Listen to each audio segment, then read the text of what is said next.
చిత్తూరు జిల్లా ZP chairman Srinivasulu ఇవాళ ఎంపీటీసీలు సర్పంచులు పదవి విరమణ సందర్భంగా వాళ్ళని ఆత్మీయ సమావేశం అనే ఏర్పాటు చేసి తన నివాసనం వద్ద బైడపల్లి పలమనే నియోజకవర్గం మరియు కుప్పం నియోజకవర్గ ప్రాంతంలో ఉన్నటువంటి ఎంపీటీసీలు వార్డు మెంబర్లు సర్పంచులన్నిటికీ పిలుచుకుని సమావేశం ఏర్పాటు చేసి గత 5 సంవత్సరాలుగా ప్రజలకు సేవ చేసినారని చెప్పేసి వాళ్ళకి సన్మానించడం జరిగింది.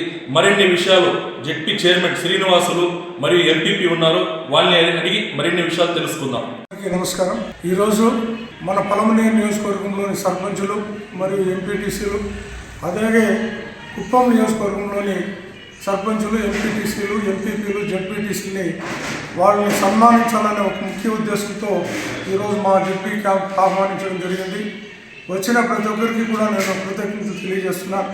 ముఖ్యంగా ఏప్రిల్ 2వ తారీఖు సర్పంచ్ పదవి కాలం ముగుస్తున్న వల్ల ఆ సర్పంచులకి ఘనంగా సన్మానించాలని, అందులో భాగంగానే మళ్ళా కూడా ఎంపీటీసీకి ఇంకోసారి చేయాలంటే కష్టంగా ఉంటుందని, అలా ఆ ఇద్దరిని కూడా ఎంపీటీసీని, సర్పంచుల్ని, ఎంపీపీని, జెడ్పీటీని సన్మానించి వాళ్ళకి సరైన గౌరవం ఇవ్వాలని, రాబోయేటువంటి లోకల్ బాడీ ఎలక్షన్స్ ఏ విధంగా ఎదుర్కోవాలి వాళ్ళకి ధైర్యం ఇచ్చే ముఖ్య ఉద్దేశంతోనే ఈ కార్యక్రమం ఏర్పాటు చేయడం జరిగింది. కాబట్టి అందరూ కూడా వచ్చిన ప్రతి ఒక్కరికి మరొకసారి ధన్యవాదాలు తెలియజేస్తూ, పత్రికా మిత్రులకు కూడా నా నమస్కారం తెలియజేస్తూ, ఈరోజు వీకోటాలో అంగరంగ వైభవంగా జెడ్పీ చైర్మన్, చిత్తూరు జిల్లా జెడ్పీ చైర్మన్ వాసు గారి నివాసంలో పలమనేరు మరియు కుప్పం నియోజకవర్గానికి సంబంధించిన సర్పంచులు, ఎంపీటీసీలు వారు గత 5 సంవత్సరాలుగా చేసిన సేవలకు వారిని అభినందించాల్సిన సందర్భం ఆవశ్యకత ఉంది. కాబట్టి వారందరినీ కూడా ఈరోజు సన్మానం చేసి వారందరినీ కూడా ఈరోజు గౌరవిస్తున్నారు.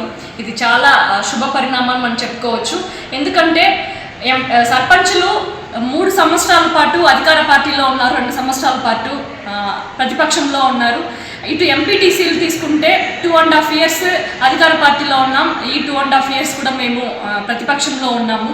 ఈ ప్రతిపక్షంలో ఉన్నప్పటికీ ఇక్కడ ఉన్న అధికార పార్టీ నాయకులు కానీ వారి కార్యకర్తలు కానీ అనేక రకాలైన ఇబ్బందులు, ఆటంకాలు మాకు కలిగిస్తున్నప్పటికీ, బెదిరిస్తున్నప్పటికీ, భయాందోళన గురి చేస్తున్నప్పటికీ కూడా ఏ ఒక్క సర్పంచ్, ఎంపీటీసీ కూడా అదరకుండా బెదరకుండా నమ్మిన నాయకుడి కోసం, వారు నమ్ముకున్న సిద్ధాంతం కోసం మా జగన్మోహన్ రెడ్డి గారికి మేము ఖచ్చితంగా నిజాయితీగా ఉంటాం, ఖచ్చితంగా ప్రజల పక్షాన నిలబడి మేము పోరాడతాం, అధికారం ఉన్నా లేకున్నా మేము జగన్మోహన్ రెడ్డి గారికి అండదండగా ఉంటామని చెప్పేసి సర్పంచులు, ఎంపీటీసీలు ప్రజల పక్షాన నిలబడి పోరాడారు. వాళ్ళందరినీ కూడా గౌరవించే దిశగా ఈరోజు అడుగులు వేస్తున్నారు.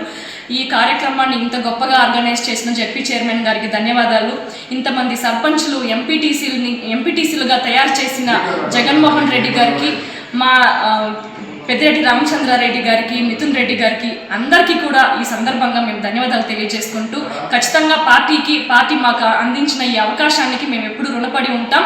ప్రజాక్షేత్రంలో ఉండి ప్రజల గొంతు వినిపించడానికి ఎప్పుడు వైఎస్ఆర్ కాంగ్రెస్ పార్టీ సిద్ధంగా ఉంటుందని కూడా మేము తెలియజేసుకుంటున్నాం.